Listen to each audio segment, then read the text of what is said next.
Thank you. Thank you for joining us. Um, I guess I'm supposed to introduce TCI and WIT. Okay. Um, just a few words on what TCI is. It's Two Cultures Initiative, um, and it's in response to two issues: one of a global scope and one of a local scope. Global scope, look at a university today, any university, especially the elite ones. It is a collection of silos. We have to be very very honest, and you have different schools totally in silos. Within those silos we have departments, and all the departments are silos, and then we have sub departments, and that's an issue. And it is in that particular issue on which CP Snow in the 1950s wrote the famous book, The Two Cultures, the culture of the humanities and the culture of the hard sciences. And just his description, this is now 80 years ago, almost 75 years ago.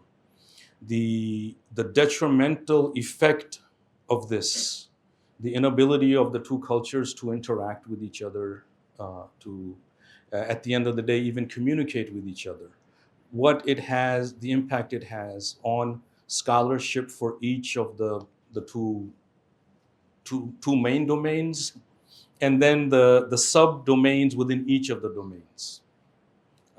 And the situation has only deteriorated since then. It has not gotten better. We're living in an age of hyper specialization. So the Two Cultures Initiative, if it's not going to present any solutions to this, um, because the situation is just too far gone, so far gone that we're not even aware of it, that we're not even conscious of it. So at least a place and a forum where scholars from different disciplines can come together and help each other understand or realize the different the detrimental impact that this is having on scholarship in general. So the Two Cultures Initiative, number one, is a response to this crisis, which is of a global nature. And then there's a second crisis. It is more local, but local in a very specific sense. I think this crisis affects the institutions in all of the global South, including Pakistan, where the elite institutions of learning in the global South and in Pakistan, and I'm going to name it LUMS, Lums University, okay, suffers from what shall we say? These are actually echo chambers where we are seeing nothing other than the repetition of paradigms which have emerged in a very different setting, in a very different social, cultural, historical settings, being relatively mindlessly repeated, studied and taught in these elite institutions, and the space and the scope for indigenous knowledges and indigenous cultures to impact those paradigms that have been imported. We do not see any space, and we'll leave aside platitudes and whatever. But that has been the case, and that has been the case for the past 200 or so years. वो जो है एक शेर है, और obviously I'm going to mess it up because my Urdu is not very good, but and I'm not a shair. Okay. मैंने देखा है कि फैशन में उलझ कर अक्सर तुमने अस्लाफ की इज्जत के कफन बेच दिए, नई तहजीब की बेरू बहारों के इवज अपनी तहजीब के शादाब चमन बेच दिए. Now this crisis, the institutions of higher learning are ground zero of this. This is an accurate description, a clear, very, very clear, accurate description of the, and then obviously since LUMS is the elite institution in Pakistan, it is manifest in LUMS more than any other educational institution in Pakistan. So the Two Cultures initiative is to draw attention that this is a fact, and which is has a very detrimental effect on the scholarship that is being produced. So that's the Two Cultures initiative. Um, and WIT, what would Talha, Dr. Talha, if you could come and say a few words about WIT.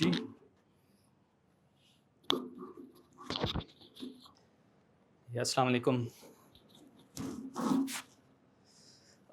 Talha Manzoor. I'm associated with the Center for Water Informatics and Technology. I have just one picture that I want to bring up while I explain it. It's going to help me explain what the center is engaged in. So the center started out of a research group of an electrical engineer working at the Department of Electrical Engineering at LUMS with applications of technology in the water sector.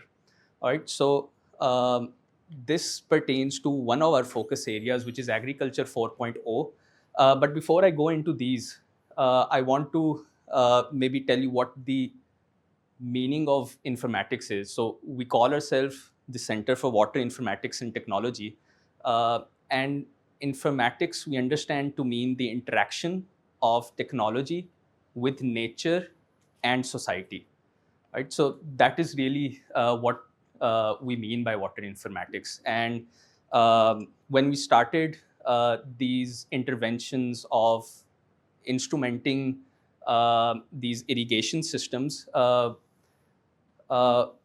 year by year, we started to understand the complexity of the system that we were actually intervening in. So this irrigation system can be thought of as a delivery system for water as an important input for production in the agriculture system. So this is one very limited view of this.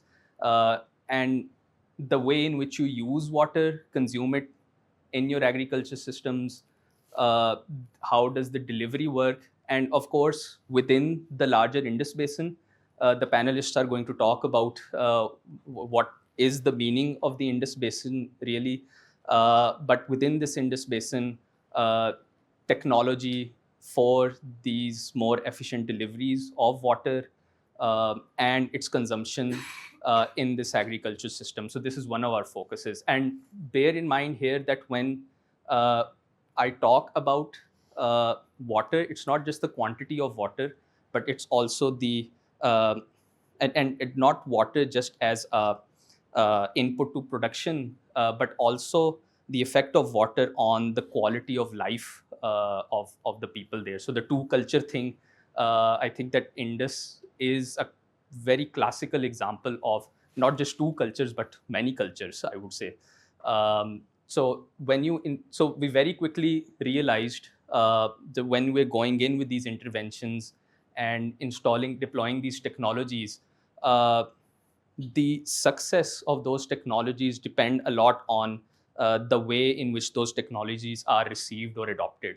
And we at the center also strive hard to understand those effects. And this is where these human water systems, as we say them, then we need to understand how people are connected with water, and how water affects people. It's not a one-way link strictly. And then this irrigation system, which we started with, is part of a very larger system, the Indus Basin, which is a complex system of systems, which is affected by, in turn, these climate analytics that we also have gone into at the center. But really, what we have as the objective of our interventions, that is also really important.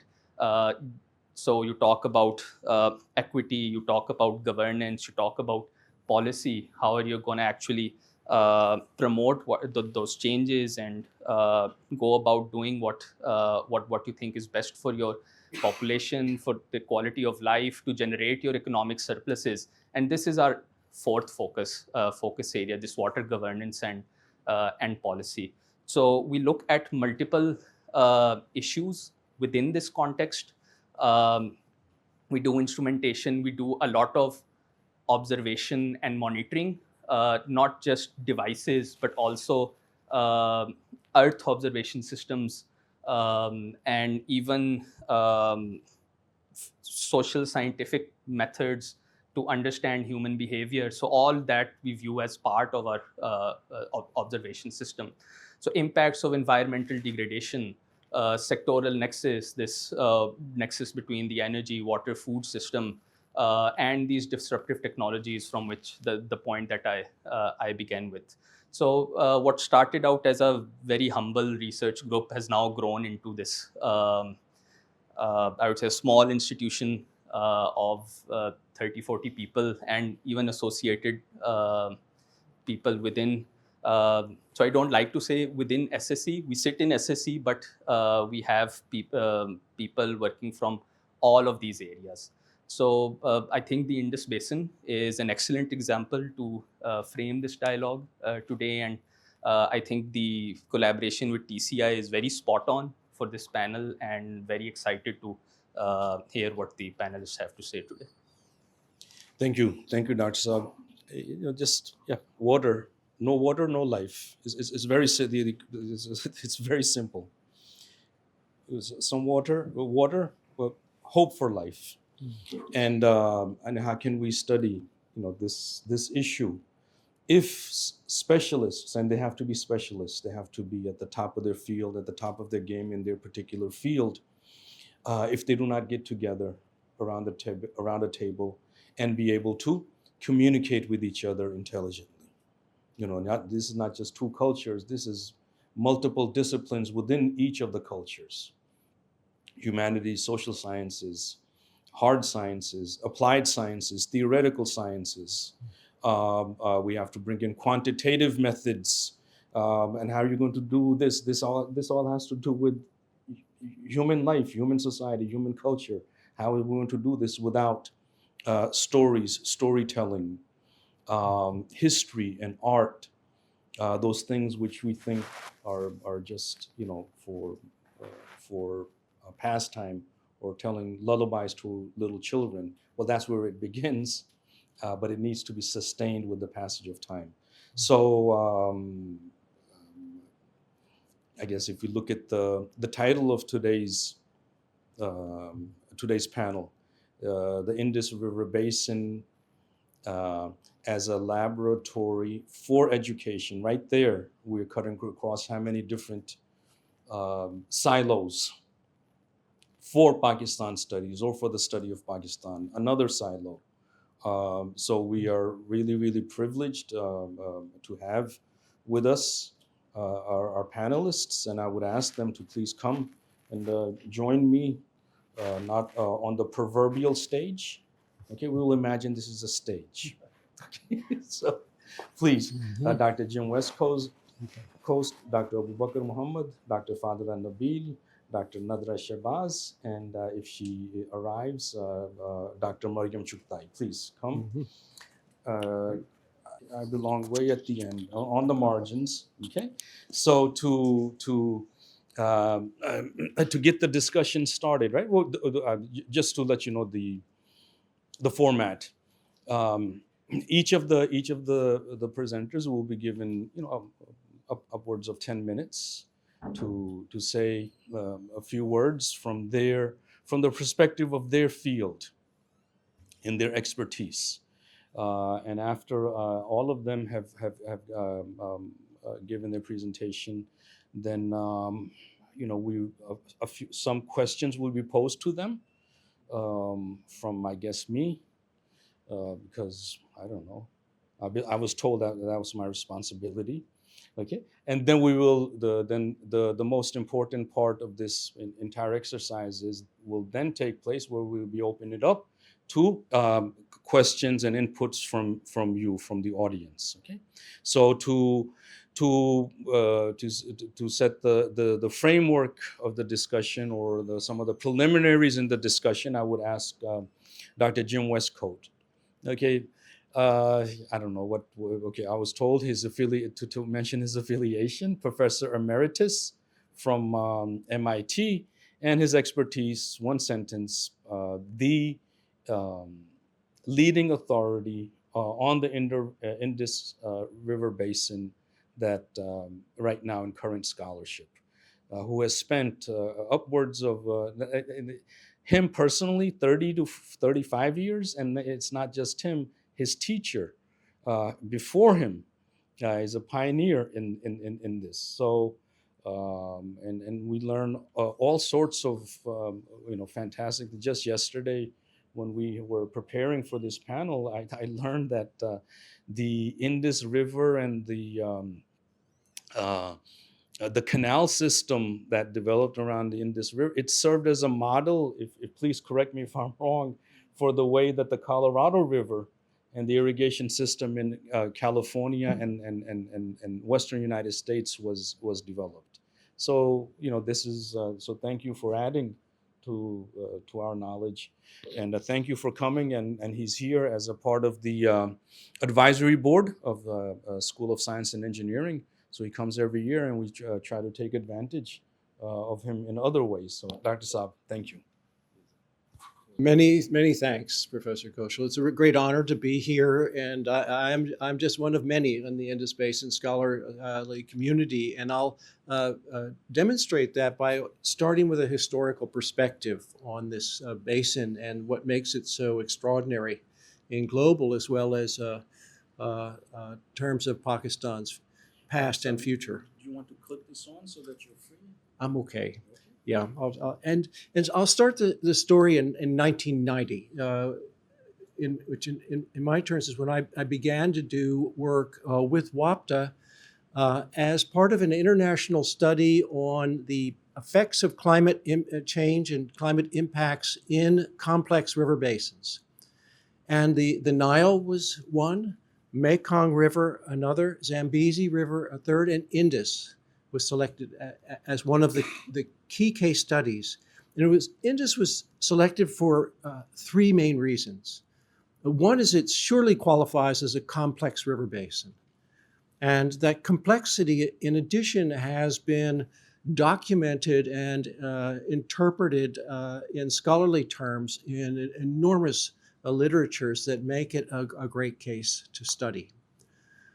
Secondly, at that time, the Indus Basin model, an economic optimization model built by the World Bank and WAPTA together, was being used to evaluate Pakistan's medium-term economic future and alternative scenarios for development. And we realized we could actually run the model with climate change scenarios as well and see what the effects of the climate variability and change could be on economic development scenarios at the national scale. And then thirdly, what was extraordinary about in this case study was that the WAPTA leadership assembled a team. And the team had 15 scientists and engineers in different specialties or silos. And then to that, we added 10 social scientists and humanists in different fields, from archaeology to history to anthropology, some doing contemporary work, others doing work in the distant past. So those three things were very distinctive about the Indus case study. And it turned out that the Indus, of all of the case studies, was the most revealing of the potential effects of climate change, in part because the Indus Basin model enabled you to look at these effects in very, very complex types of ways that would cascade through the economic system of Indus Basin agriculture. But additionally, because it's an economic optimization model, it allowed you to think about the potential adaptation to climate change. So you run a basic simulation and get baseline impacts. When the model continues to try to solve, and get to an optimal solution. The difference between a baseline impact and the optimization results is the best adaptation estimate you can get for adaptation out of a model when people were just starting to think about, well, what are the adaptive possibilities? And that optimization allowed them to think about it analytically, quantitatively, as well as qualitatively. But then from the social sciences side of the team, a whole set of complementary insights came, and we were working as a group, so it was very much a two cultures type of approach at that time. Not full integration by any means, but communication was there.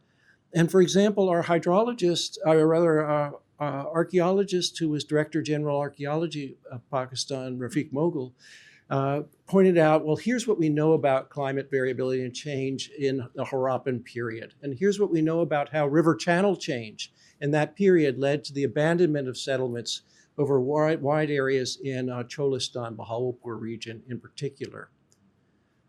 The economic historian was a LUMS professor, Imran Ali, who is a world specialist on the history of irrigation agriculture in the colonial period.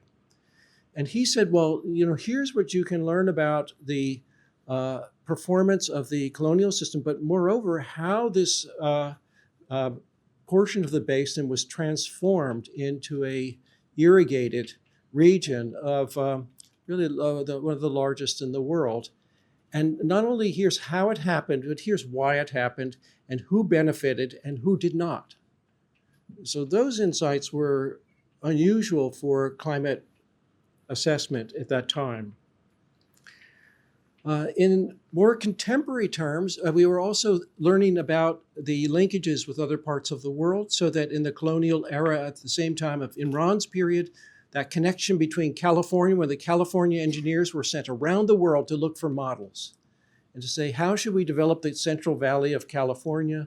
And they went to so many parts of the world and came to this region and said, okay, Punjab is the model for the development of the Central Valley of California. Now, 50 years later,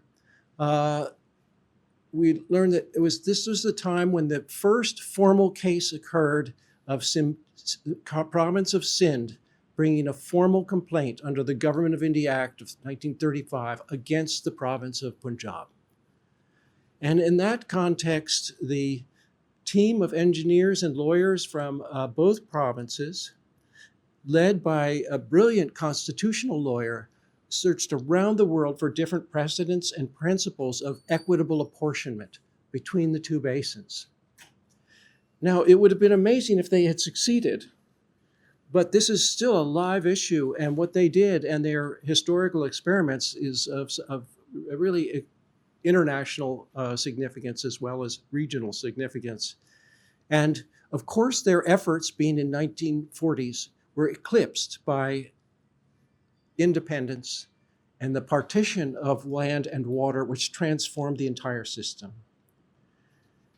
That gave rise, though, to the negotiations for an Indus Waters Treaty, which required 8 years, was regarded as it was mediated by the World Bank. It was regarded as their most successful international mediation and intervention in the history of the bank, and is still regarded by many in those terms. So now you may find, if you read Dawn and other newspapers, there's a lot of dissatisfaction. Same with Times of India. They're not happy with the Indus Waters Treaty either.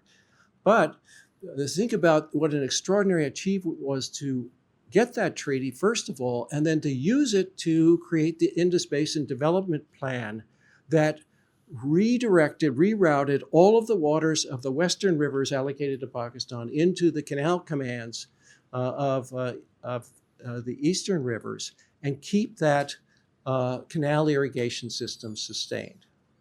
So yet another chapter in the extraordinary record of the Indus Basin for global significance. Now, by the time we were arriving in 1990 with the model, another revolution was underway from the bottom up of irrigators using tube well irrigation technologies and adopting it far beyond what the government imagined would be happening and transforming the canal irrigation system into a conjunctively managed canal and groundwater system, the relations of which are still not fully worked out or adequately worked out. So this is still very much a frontier of how that's going to happen.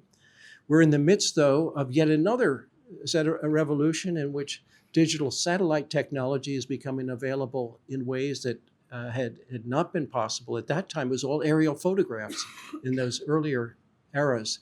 Now the whole system, and with the sensor systems that Talha mentioned and Abu Bakr will also speak about, there's just another future ahead that's of extraordinary significance for international terms. Now, all of this said, when you speak with friends and colleagues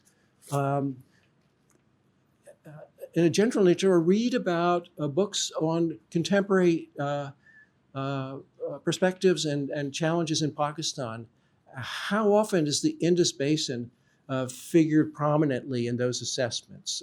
Usually it's politics, economics, some social issues, some increasing on environmental, but these whole water systems that are at the heart of the basin and of Pakistan as a nation seems to be something less paramount, and certainly when you look at the educational curricula, less evident in that context as well. So that led, starting several years ago, to conversations about the idea of the Indus Basin as something central for learning about the region and about Pakistan, and to be something with curricular significance. And I think we were wanted to ask ourselves and also ask you all is, what do you think of this idea? You know, how promising is it?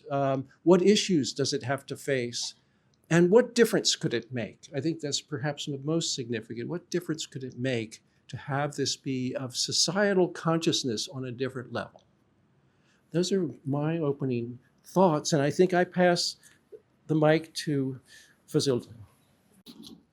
Thank you, Dr. Wescoat, for that very insightful sort of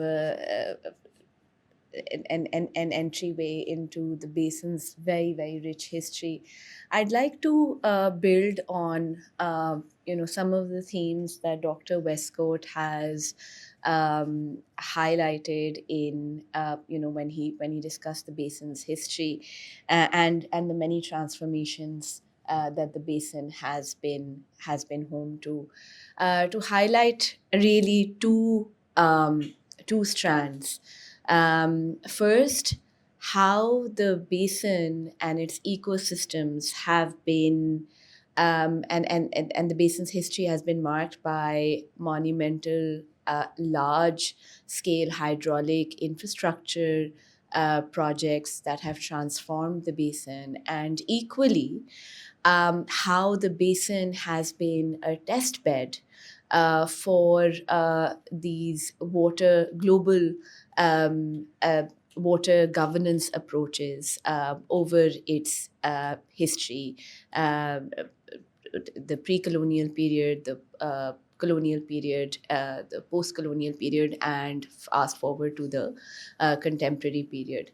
The second sort of thread that I'd like to sort of elaborate on is how in that in both the hydraulic the transformations brought in by the hydraulic infrastructure and these being a testbed for water governance approaches, how nature and society have shaped each other, and how this basin has served as a dynamic space for the making and remaking of nature, of many of its ecosystems, and how the basin has transformed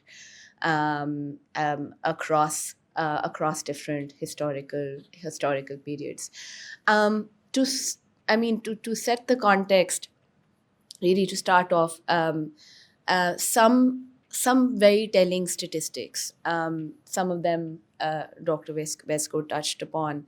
Um, the the Indus Basin is the largest. The Indus Basin irrigation system is the largest contiguous surface irrigation system in the world, boasting 1.6 million kilometers worth of canals and distributaries, in the largest surface water network that you'll find globally. At the same time, with our groundwater, we had in the 60s and 70s the largest public funded development of groundwater in that took place globally. And of course, what ensued was privatization and handing over to the private sector, and then of course leading us to become the so the Indus Basin aquifer also to become the second most overstressed groundwater aquifer in the world. Pakistan, which abstracts from the Indus Basin aquifer, which is of course shared between India and Pakistan and cuts across both countries, flows through, is the largest exporter of groundwater in terms of our virtual groundwater exports. It is also the fourth largest abstractor of groundwater in the world, just falling behind countries like India, the United States, etc. With that context, we know that, as Dr. Westcott put it, the basin is grand, and offers and offers tremendous opportunities, supports both Pakistan's economy and Pakistan's ecology, but its challenges are grand as well. Moving over to the second sort of strand, I want to highlight how nature and society have co-constituted each other over the many historical periods that the basin has witnessed.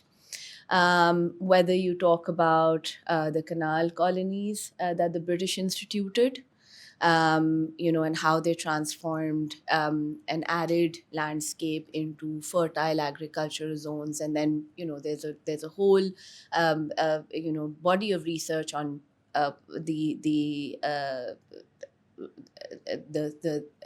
distribution implications of the distributive implications of that institutional change.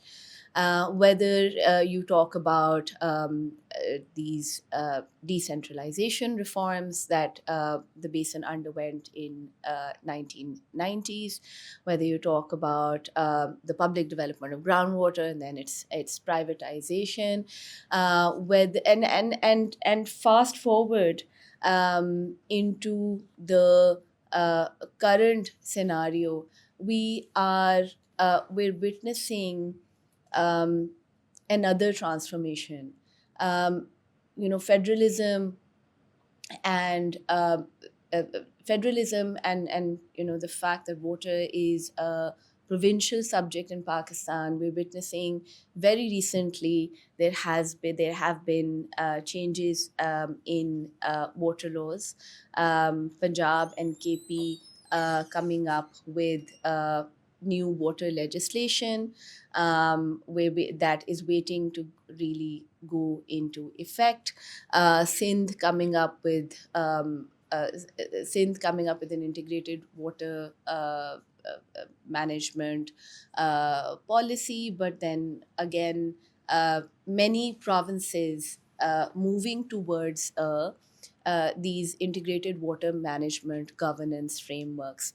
At the same time, the challenge of climate change in the contemporary period has resulted in a sort of move towards aligned with global thinking and global ideas on building climate resilience in in the context of international basins like the Indus, a lot of thinking around nature, what we call nature-based solutions and ecosystem-based adaptation initiatives. Now, nature-based solutions are very simply, they entail working with nature rather than against them. So such as solutions such as mangrove forests, which act as carbon sinks and protect against seawater erosion. Solutions such as urban forests, which prevent urban heat island effects and improve air quality in densely populated urban areas. Solutions such as wetlands, which have tremendous flood. Um, uh, uh, Flood absorption potential, as well as can serve as very promising solutions for water filtration. They Wetlands are known as the nature's kidneys, really, because they can filter a lot of heavy metals, phosphates, nitrogen, as far as water is concerned. So solutions such as these, and what we are seeing now is. Globally, nature based solutions are expected to bring about 30% or so of the mitigation that is set out in the Paris Agreement in the run up to 2030.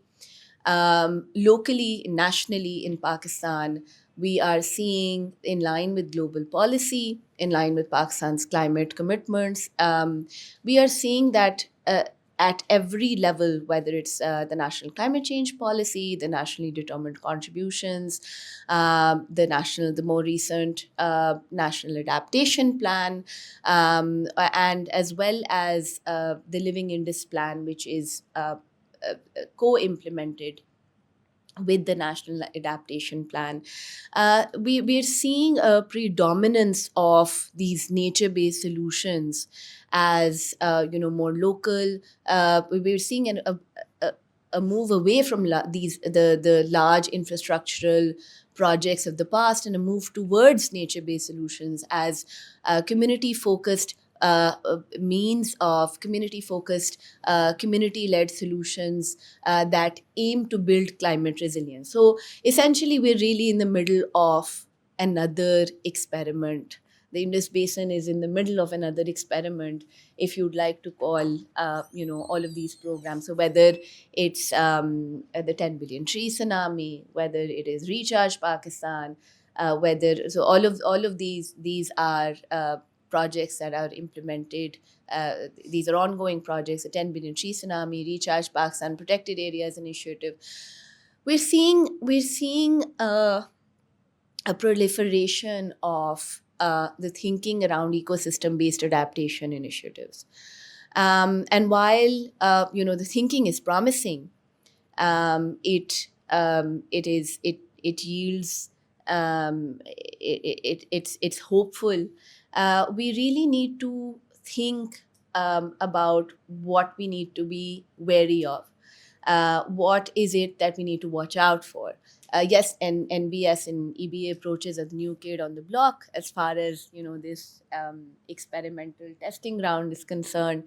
But if we go with nature-based solutions with low biodiversity value, if we go with non-native monocultures, for example, and that happened. That was one of the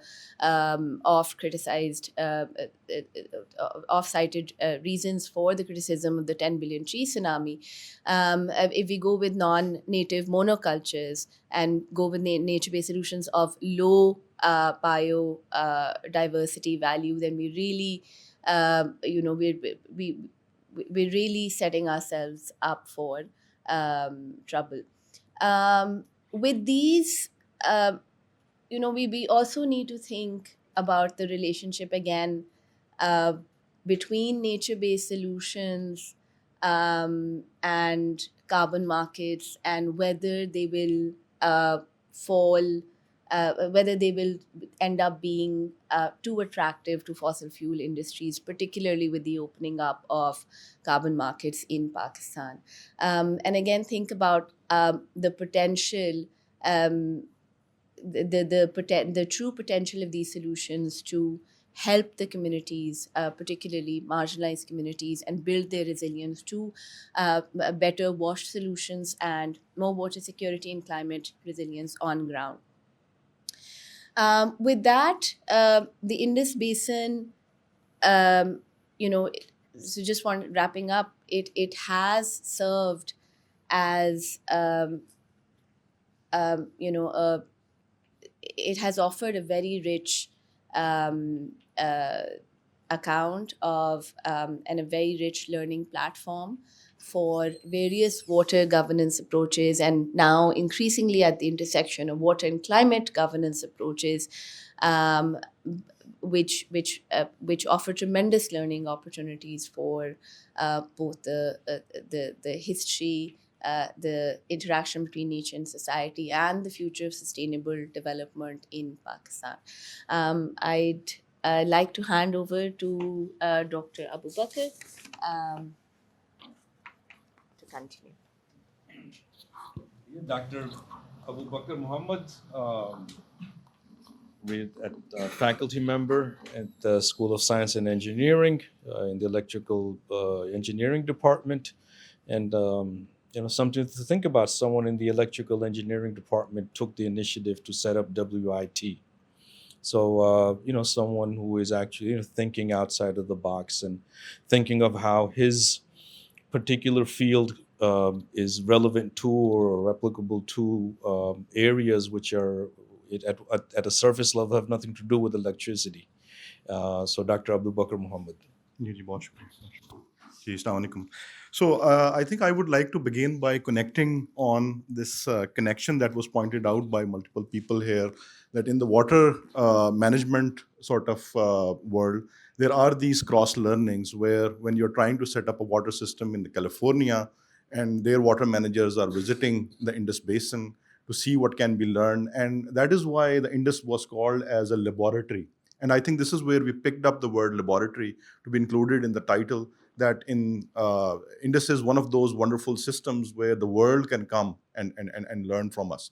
But the reverse has also happened in the past. So Professor Wescoat mentioned Dr. Imran Ali's work, and especially around the colonial period. And when this canal irrigation system was being set up by the British, so when they had solved the hydraulic problems and the regime theory, and they have made the perennial canals to work, now they were beginning to think about institutions, what to put in there. Now there was a choice that these institutions could be very, very centralized, bureaucracy run, and a method of social control as well, or they could have looked elsewhere and looked at how self-governing water systems can be, or institutions can be brought in. And interestingly, again, from these historical documents, we see that they went all over the world. They actually went to Egypt, and they actually went to Andalusia as well, Spain, where for 800 years, these water systems which were being built by the Arabs still running, and those were self-governing institutions. And when they looked at that and came back, they made a decision that the natives, the Indian natives, they were not ready for that kind of self-governance.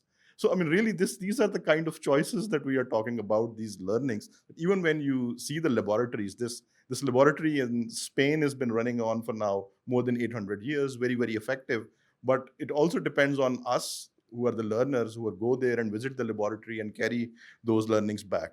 So further building on this idea of a laboratory. So again, I mean, I have a science and engineering background. So one of the things that comes to my mind, I mean, when I talk about a laboratory or an observatory, so one of the very famous ones is perhaps one set up in 1957, measuring carbon dioxide concentrations in a distant place in Hawaii, where it was exactly the right place, and those measurements taken year after year after year. I mean, that kind of very meticulous observation has really led to our understanding of the global climate change and a big impact. Our story is not as impressive, of course, and not even nearly so, but I would like to share just a few stories which are in that spirit. So in 2018, one of my research assistants, again an electrical engineer, who was from the Swat Valley. This is on the northern side of Pakistan, for those who do not know.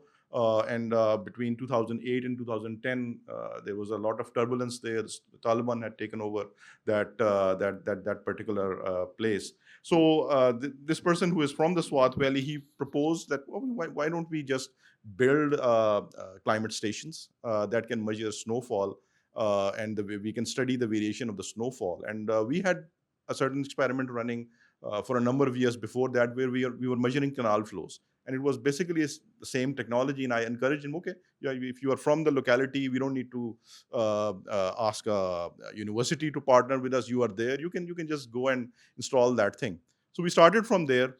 It took 2 years for us to get the permissions to install that sensor at 10,000 feet, starting at 2018. This is now the seventh consecutive year that we have been collecting data at 10,000 feet at that particular point. And if I tell you the number of episodes that we have to go through, uh, again, this is post-Taliban, a conflict area. The Taliban were coming back in one of those seasons as well. This is the same area in which those sensors were washed away by flash floods. This is an area where the sensor is the first, when this sensor was taken, there were not even roads leading to that area. That is why we choose that area. But in the third or fourth year, now there are roads all around, and there is a ski resort right there. And previously they were having difficulties having to go there and run the sensor, and now we have difficulty preventing people from tampering it. So over these last 7 years, I mean, the data aside, I mean, whatever was going on around it, I mean, that is such a rich story that whenever you go and start to do this kind of work, I mean, it is never just about the science. It is much more than just putting a sensor there and collecting data. I think in this very same spirit, I think one of my first PhD student from LUMS, and now, mashallah, he's directing the center. When he graduated in 2015, he didn't come to LUMS, but he got an assistant professorship at Namal, which was a university very far off, basically a teaching university. And he was right at in front of a lake. I mean, this was accessible to him. And I suggested to him, well, I mean, there is a living laboratory right in front of you.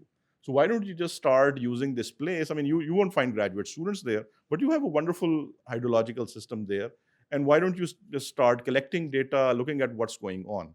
And Talha can tell you much more about what he has been doing on. I think it's now 7 or 8 years that you have been working there, and a fantastic program of data collection, but not only just data collection, but looking at the entire water conflict in that basin. He has been mapping out and working with economists, with the social scientists, with the electrical engineers, of course, and with hydrologists, and building a whole program around it, which has essentially provided another kind of a living laboratory. So once again, it's a laboratory. So for that region, this small catchment, the Namal catchment, it can serve as a laboratory for learning for dozens of other catchments in that area, in the Potohar region. We had another initiative that started again around that period, 2018, 2019, when we started to look at agriculture. Zusab is sitting here, and we are not an agricultural university. So we talked to our vice chancellor. There is this small nursery back at LUMS, where they are growing vegetables. So why don't you just give us a little plot there, and we can begin to experiment with these agricultural practices that we have been hearing about. Once again, I think it's like 6th or 7th years, about 10 faculty are involved in multiple projects in that little plot, testing out everything from sustainable agriculture, running drones, collecting data. We have been sending students out there, mapping strawberries being grown there, calculating yields, taking measurements from many departments. And that's a living lab. It's a living laboratory from where learnings can be taken and have been incorporated into curricula. Number of theses have come out. These learnings have proliferated into a number of courses. So I think from the point of view of the word laboratory in this title, the idea of a living laboratory is probably at least what I am looking at.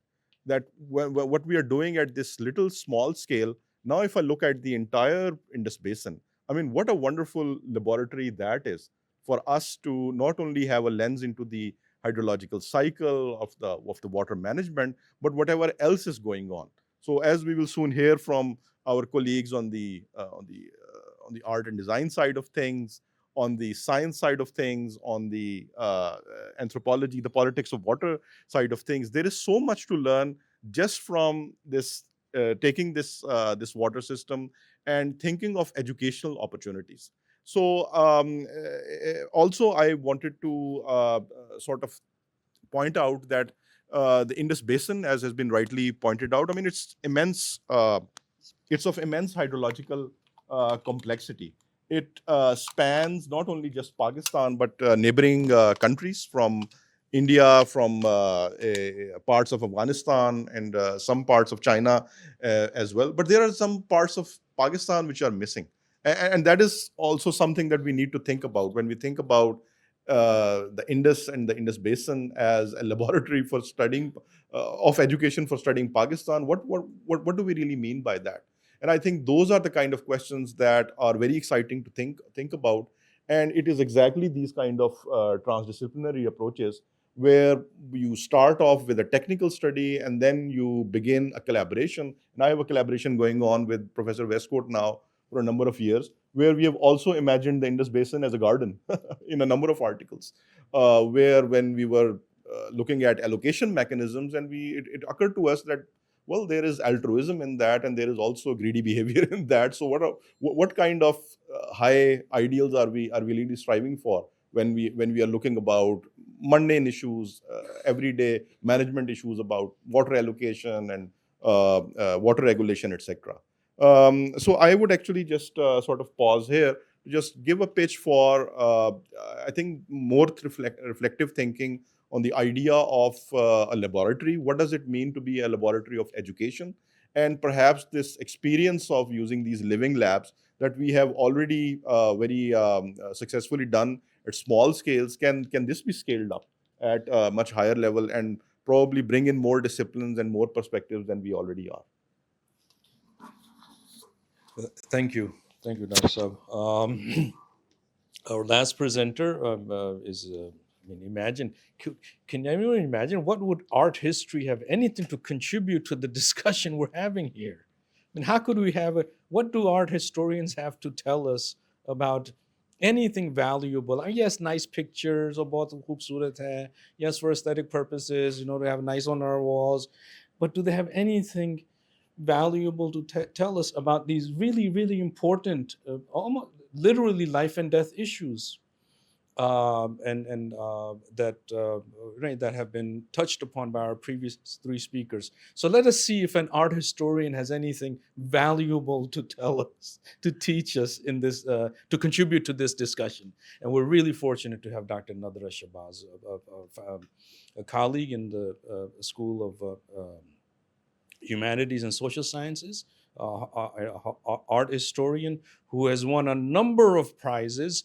The most recent of one, which she was informed yesterday, which I will not mention until वो बड़े वालों की तरफ से email आए हैं, वो ये ना कह दें कि सानू नहीं पहला दसिया ते जी तुसी announce कर देता या. Okay, so the number of prizes, the most recent one was yesterday, which I know and only Dr. Westcoat knows. At this point, no one else knows until you're informed by your बड़े वाले. Assalamu alaikum. I'm honored to be here in this stellar panel, contributing my 2 cents to this larger debate of the Indus Basin, its tributaries, its history, its culture, and I'm going to add a little bit of art history to it, art and architectural history to it, in order to, again, broaden the scope, in order to draw our attention to areas or elements that are generally not included in the debate. Would that be a useful tool for understanding the Indus story or not? That I leave it to you. So I, thought the title of my, the beginning point would be, can art history or architectural history help us study the Indus story or the Indus Basin? So when we talk about the Indus River or Indus Basin and its tributaries, we're presented with a very wide, vast landscape of stories, people, areas, and everything that is associated with them. But as we zoom in, or as we start zooming in, um, it doesn't stop. The stories multiply because our attention is drawn to several places, several timescapes. And with these timescapes and several places, we are connected to a large number of people, people like you and me, who've left behind their memories enshrined, entombed, embodied in objects. And objects, to me, as an art and architectural historian, are a wonderful way of reconnecting with these people or these times. Because when it comes to stories, we generally think that, you know, stories are written by fiction writers. लोग कहानियाँ लिखते हैं, दास्तान गो किस्से सुनाते हैं, और बस कहानी फिर वहीं ख़त्म हो जाती है. To me, these movable or immovable objects, these can be Indus Valley seals, and we're going back to 2600 BCE, coming down to 1900 BCE, and then trying to understand as to what one particular structure has to tell us about these people. So it is like a window that is opened up into these yesteryears that probably can help us understand today. And when it comes to curricula, when it comes to passing on or pushing this old information into the future, you know, what possibilities does it have of teaching these younger generations? So these seals are, you know, this is the front side of it. This is the boss at the back. This is what happens when you press the seal on slightly wet clay. You get an impression that is intaglio, that is cameo. And then if I ask you to see if this image in front of you has something to offer, is there a story you can see in this?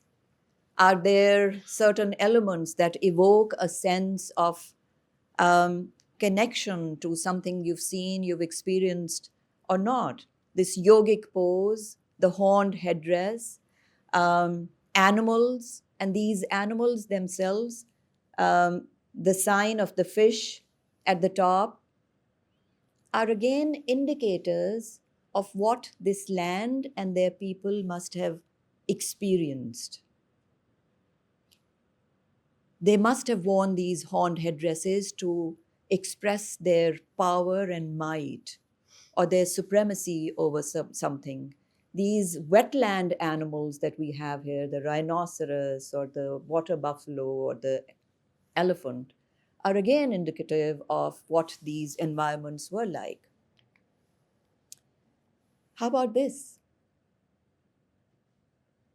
A peepal tree, and the trunk opens up, and there is a figure, a human figure, again wearing a horned headdress, a devotee seated in front of it with raised hands. We still raise our hands when we are invoking the divine.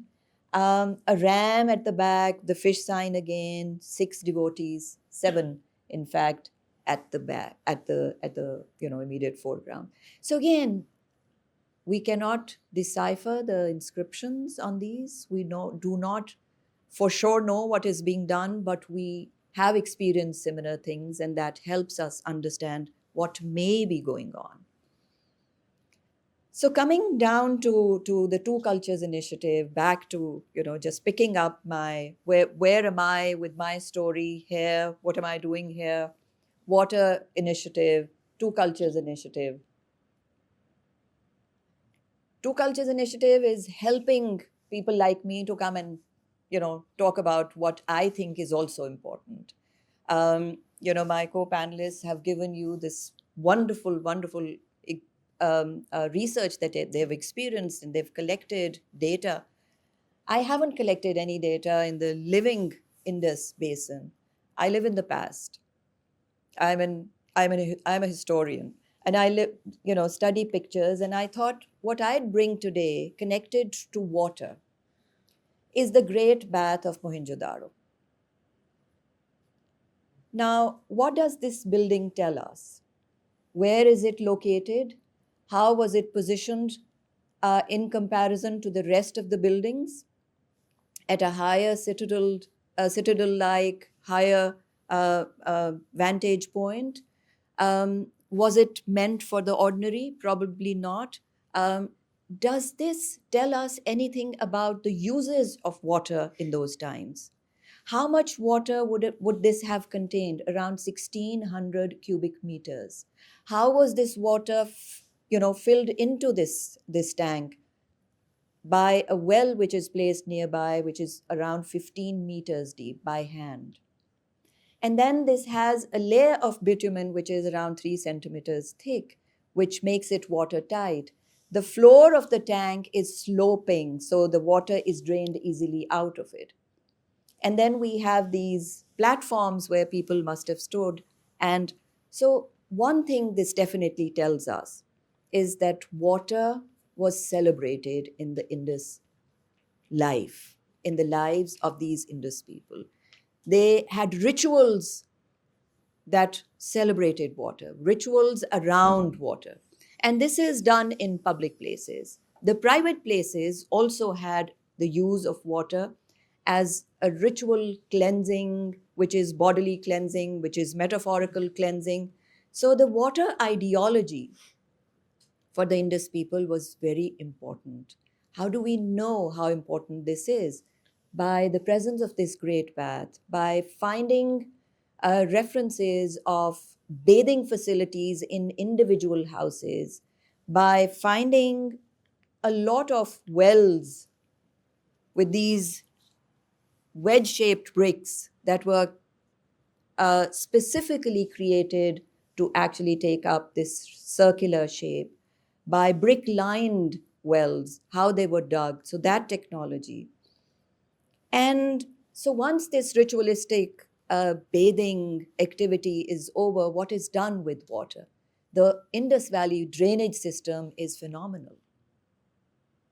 So they were making sure that this used water was not contaminating anyone else.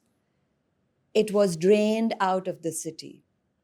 It was neither contaminating the earth that they were inhabiting nor anyone else.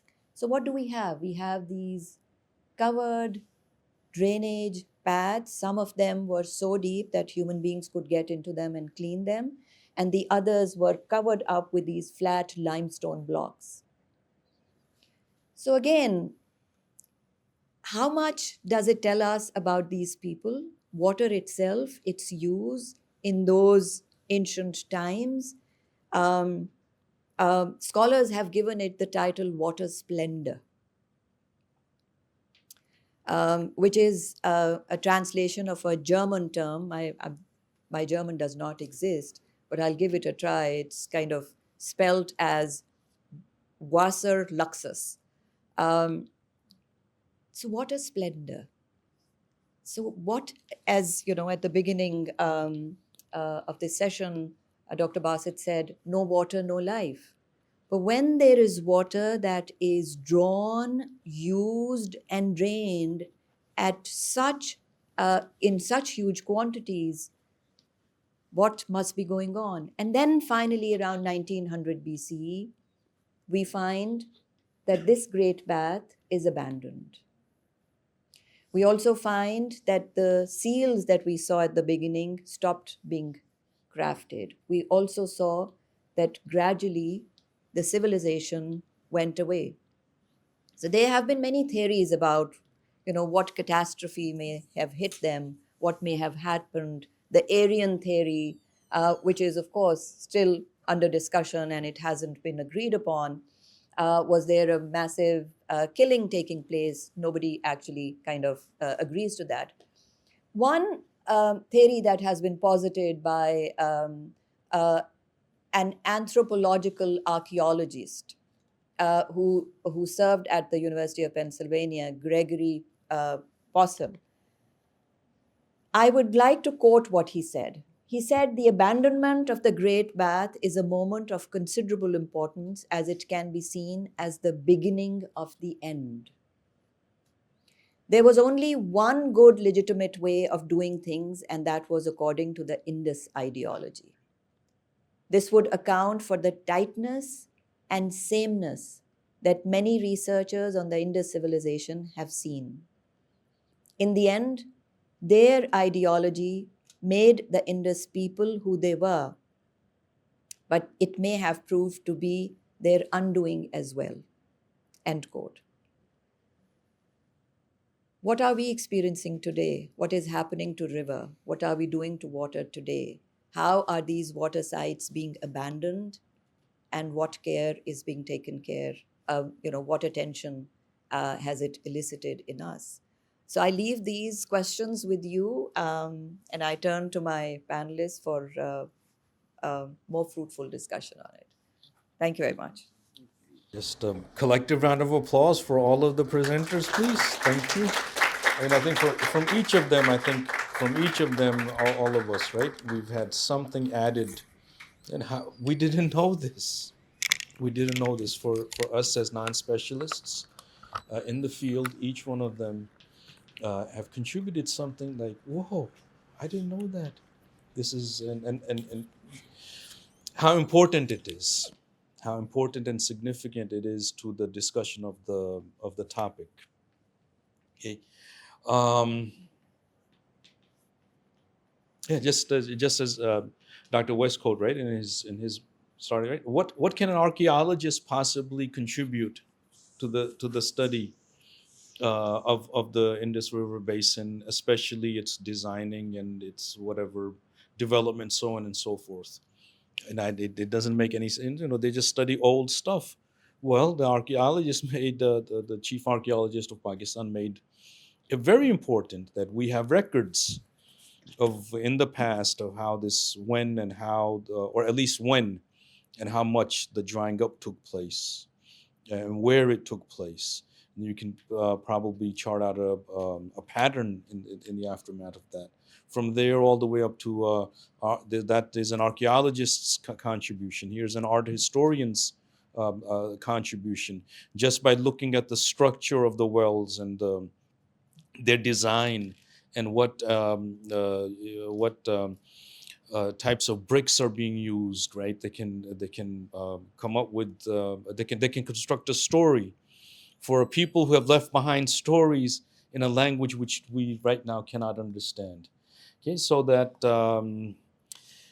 so thank you to each of them, and I am supposed to now pose a question to the panel, or maybe two people in the panel, or to the panel as a whole.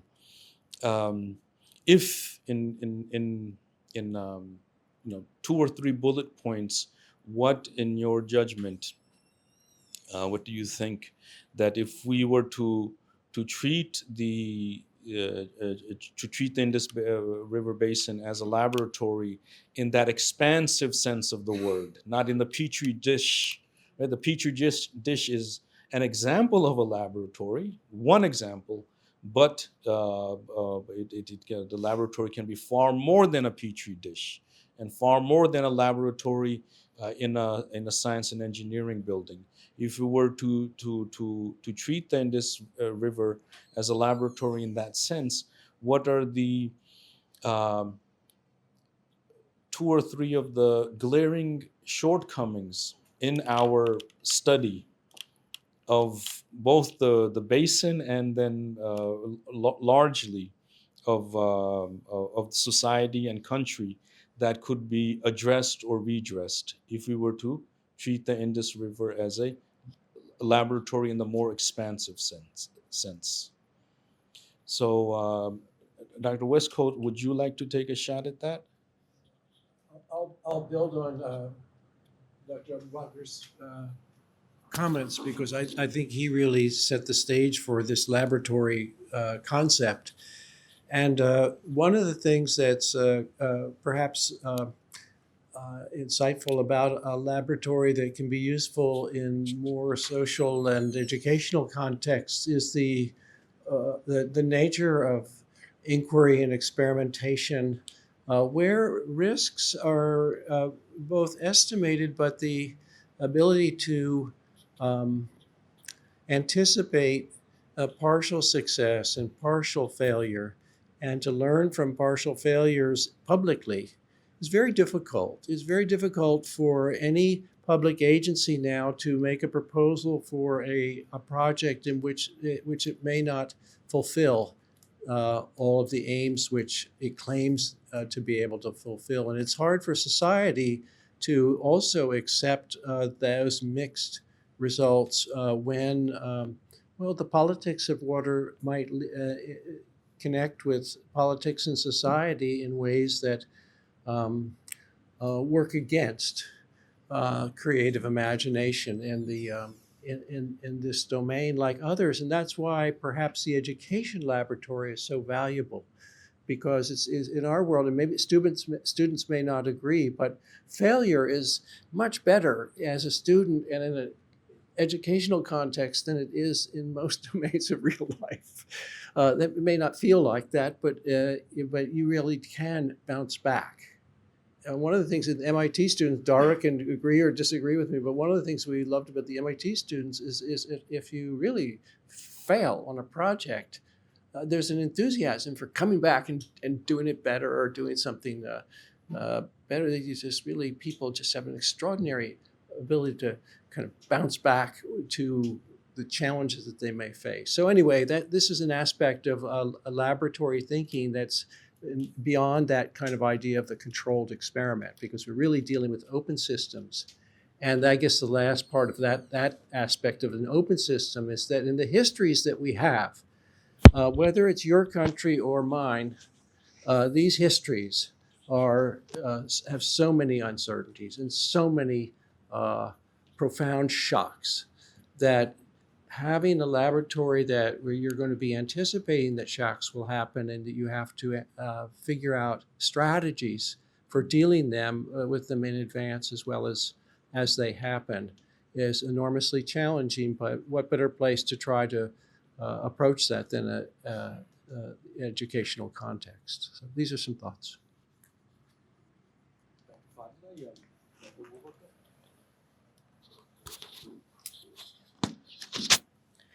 Thank you, Dr. Wescoat, for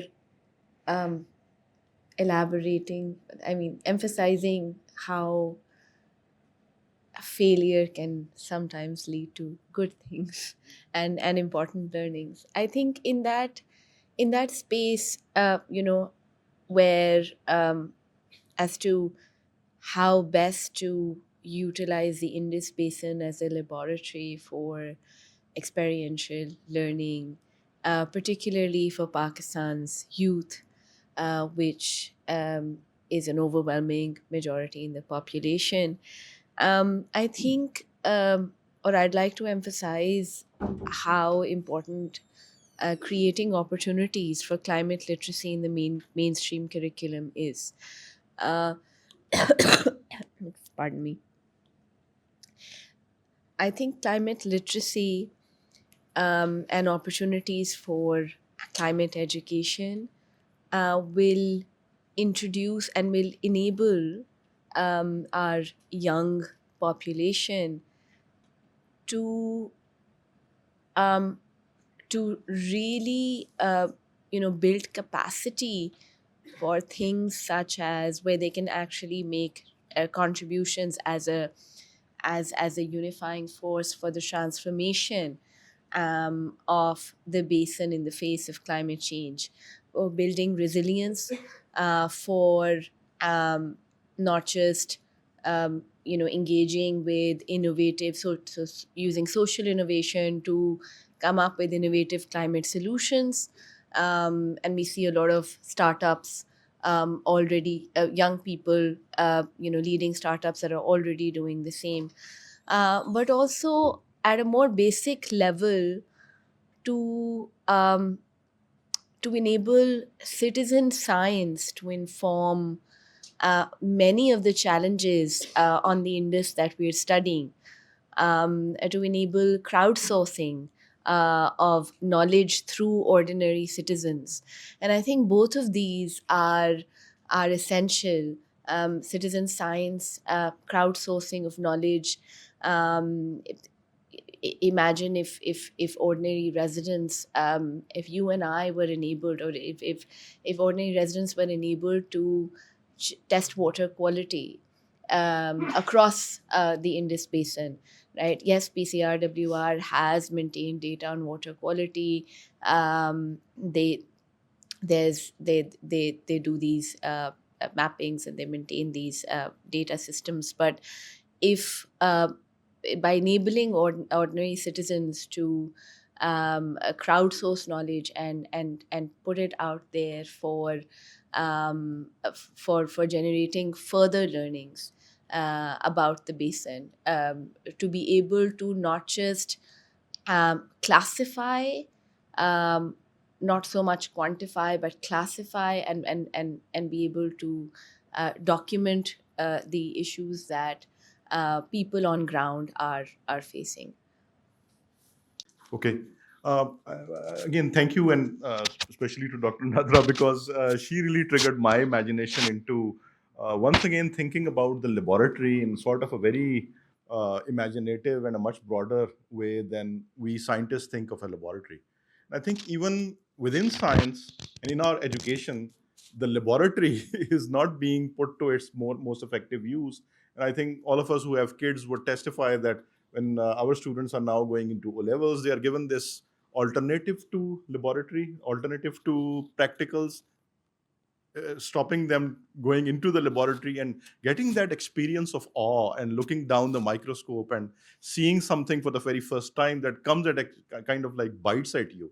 And I think expanding that science experience of looking at something and being awed by it, I think what you just showed right now is also that kind of an experience. So if you think of that as a laboratory experience and the Indus Basin as a laboratory, so your encounter with an art piece, or for that matter, something totally imaginative. Now, I was sharing with Dr. Basit that over the winter break, I mean, I was in a sabbatical, so I had some time. So I read a novel which is considered one of the greatest novels in Urdu by Mustansar Hussain Tarar, which is titled as Bahaw. And it is actually the story of the disappearance of of those people that you were just talking about. And my encounter with that, although it's an imaginative story, it's a novel, and many of the things may not be even factually correct, because it does brings in the Aryans and some of course the scientifically some of the paleo hydrology may not make sense, but written in 1991, about the same time that you were thinking about climate change for the very first time. I think it is an experience that really bit me. And I was thinking that, putting myself in the shoes of those characters who were seeing that, imagine river, the Swarswati, the flows are going down, the lakes are drying up, and these people, they are responding to it. I mean, this disaster. This is the story of our time as well. I mean, we are also talking about the Indus in exactly that way, as if we are in the middle of that story. And once you get to that story, it kind of shocked me that where is that leading? Not only that, that imagined mythology that we had. Again, we don't know whether the mythology that Tarar Saab imagined is true or not, but whatever he imagined, that it shocked me. The sexuality in that, of how these people have family relationships and their behavior. I mean, that also was something that was I was not prepared for, and so on. I think that is the laboratory experience, that you look down the microscope or you look up the telescope and you see the moon for the first time, and that actually just completely takes you aback. And in education, if that is the sort of thing that we can bring back into Pakistan studies or into the study of Pakistan, I think that will really fire up the imagination of our kids and sort of tie us back to our heritage, and also be immensely beneficial to the water management and sort of all the practical problems that we are going through as well. So it's getting quite late, but I don't think this is a discussion that can be rushed, and inshallah this is just this is part one. We plan to have a follow-up session in a few weeks. So not just what our panelists have said, and then what Dr. Talha has so kindly done. This is so important, right? Right, these are from what Dr. Talha has heard, and for him, those are some of the important bullet points from the different presentations. And you may have your own bullet points. Please, now the floor is yours to open to our panelists. And please just make it a question and then address it to आपका सबसे पहले हाथ उठा था पीछे. Ji, thank you. Yes, thank you. My question actually is to all of the panelists. So please don't feel limited in any way. Anyone can answer, or all of you can answer. I was looking at the panel and I was just thinking, this conversation which we are having, who is it for? I mean, are you just talking amongst yourselves? Do you expect some activist angle here? I mean, is it an intelligent conversation for non-specialists as well? Because there are people from different disciplines on the panel. And partly the answer was given by Dr. Koshal, who said that this is an elite university which we are sitting in, but there are actually life and death struggles going on in that Indus River basin as we are speaking, which have absolutely no representative on the panel. And I would actually, because you're having this discussion, it's ongoing, and you said you're going to be convening in a few more weeks. So I mean, there are struggles going on. I mean, we are actually living in a city where the river is dying, Lahore. I mean, the Ravi is dying. I mean, we are also talking about the Indus, and the Indus is dying as well. I mean, Dr. Westcoat talked about the Indus Basin Treaty. Fine, it is taught in the curriculum as one of the success stories, but that there was a dictatorship in Pakistan when that treaty was signed, a very brutal. And basically what I'm trying to say is that the concerns of the common people were not taken into account, and that is the reason why we're having this conversation on the Indus Basin. Because from the 1930s, from the 1960s, right now, I mean, it's not just a political issue. I mean, Dr. Nazra very imaginatively talked about the seals, but right now the bullen, the blind dolphin, which is actually a living symbol, which you are never going to find on those seals, that is under the threat of extinction as we speak. The bullen whale, it is the second most extinct blind dolphin in the world, and that is to be found in the Indus River, in Sindh, in Sakhar. And the last estimate said that there are only 1960 blind whale dolphins now extant. I mean, and the bullen whale is actually an ecological heritage. So the crisis we are facing is an ethical crisis, and it's an existential crisis. I mean, I've had discussions with Tahir Saab about his novel. I've actually written about that. So that is not something fictional. I mean, Hollywood would never make a film about that. They are still messed up with comets flying on planets, extraterrestrials. But this is actually, I mean, climate scientists have actually said that the next wars will not be nuclear wars, they'll be water wars. And this basin is one of the most water scarce basins in the world. So I really dissent with this whole thing. I mean, I think that, it is a crying need for these things to be made part of the curriculum. I mean, and So what is it that you dissent with? I mean, this whole thing that, I mean, most of the things I've heard are very hunky-dory, but things are not very hunky-dory. Did you hear anything hunky-dory? Very hopeful and beautiful. Did anyone hear anything hopeful, hunky-dory? There are no problems and everything is fine? Did anyone hear that? I'm sorry, most of the audience did not hear that. But yeah, I'm sorry, most of the audience did not hear that. You cannot attribute to the panelists things they did not say. You cannot characterize this discussion in terms that simply do not apply. I think each one of them, in their own way, from their own particular discipline, are sounding an alarm that there are things that we need to be concerned about, right? They may not have pointed to the exact issues that you said, which are just as legitimate. When you're sounding the alarm is just as legitimate. But if I heard these in their own discipline, they said, look, there's certain things that are really messed up, and we better get our act together. And I think in that, if please let me know, is that a correct characterization of the discussion thus far? That our panelists said there are certain things that are really, really messed up, and we better get our act together, or our future is not very bright. Okay, so I think, so please be careful. All right. I mean, but Now, please, what is your question? yeah, yes, thank you. Actually, this was in the spirit of questioning. I wasn't. I mean, I said that the question is that, I mean, will this? Well, your tone was not in the spirit of questioning. I think I mentioned at the beginning that it was in the spirit of questioning, very humbly. Okay, well, now you're becoming humble. Okay, if you say so.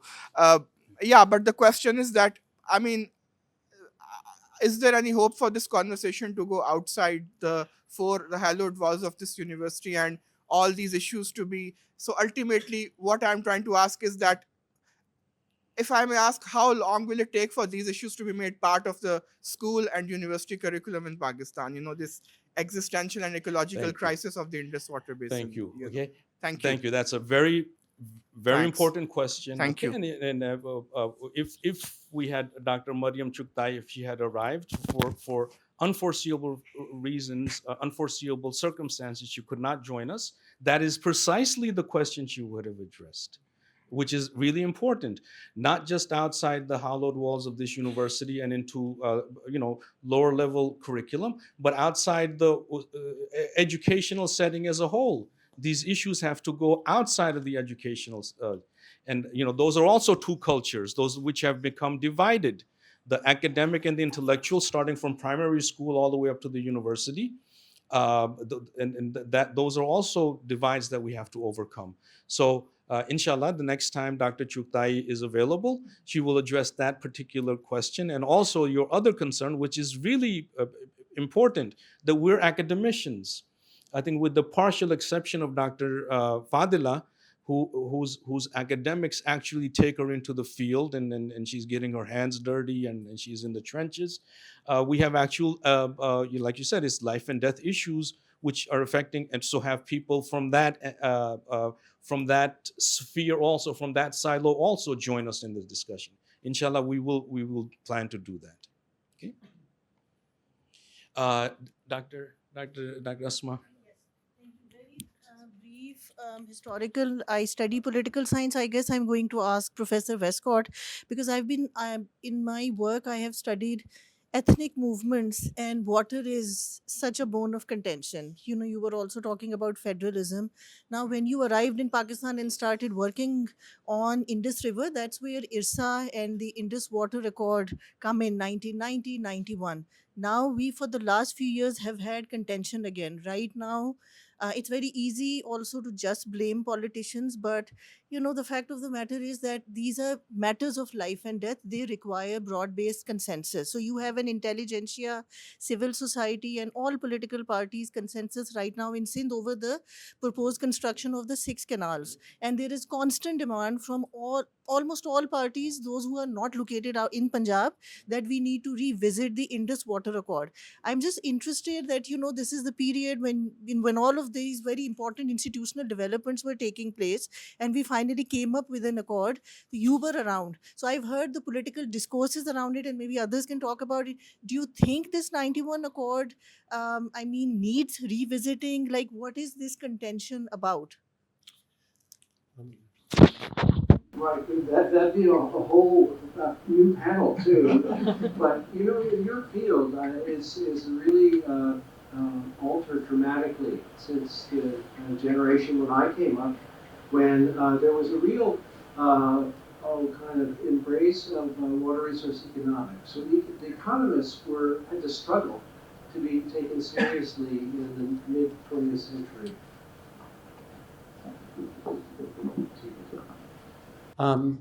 But the past 2 decades of political research, from the radical critiques to more institutionalist approaches, have developed to the point where we're now going to have the potential, I think, to incorporate and mainstream not political scientists from the outside or just ex post, but actually in the process.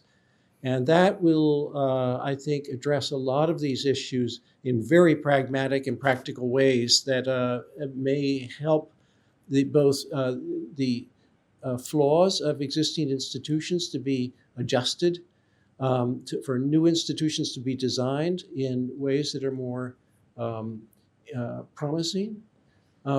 Historically, political history is enormously valuable. I'm right now working on the politics of the Rao Commission, the Indus River Commission, 1940s, when they were really deliberating on Sindh's complaint. And at that time, it was enormously complicated because you had Khairpur, Bahawalpur, Jind, all these places that were princely states that weren't even party to the Government of India Act. So I think your field is really going to offer a lot of answers.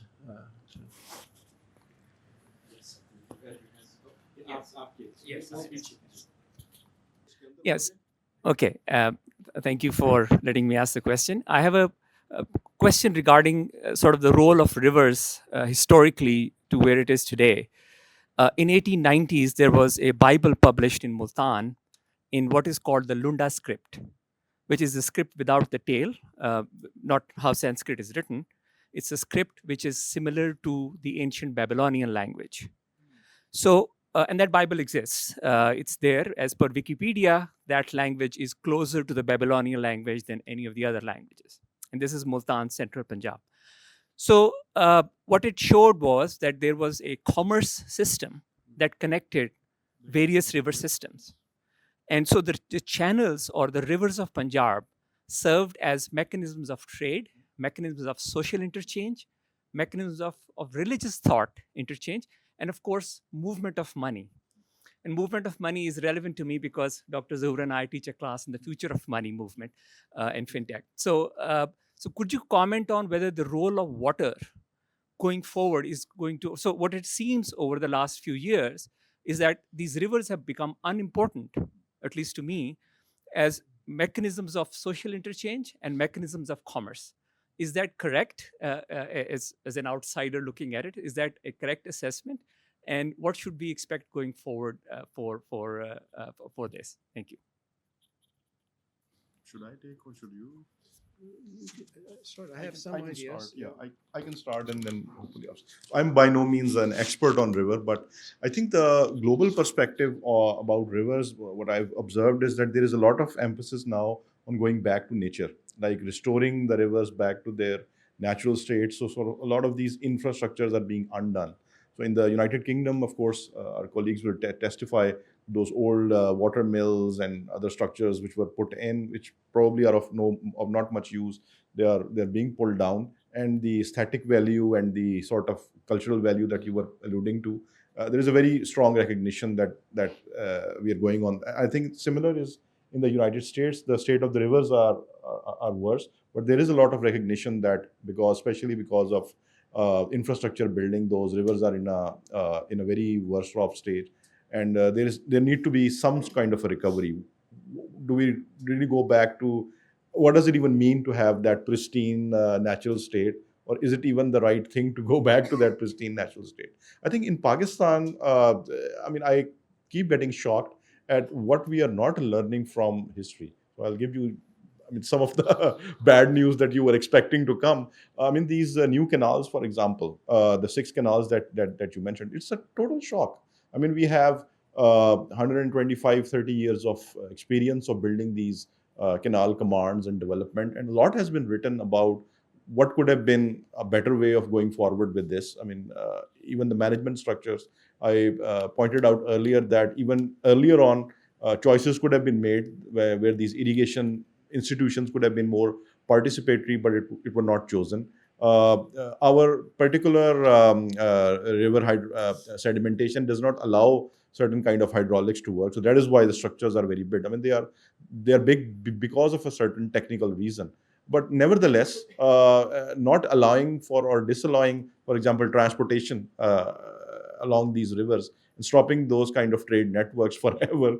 I think those were really. I mean, you can kind of reflect on whether those choices were good or not. But if going forward, if we already have those concerns, and especially with environmental flows, I mean, the dolphins were mentioned. I mean, to revive that population and the river health, because the dolphin is really an indication of the river quality.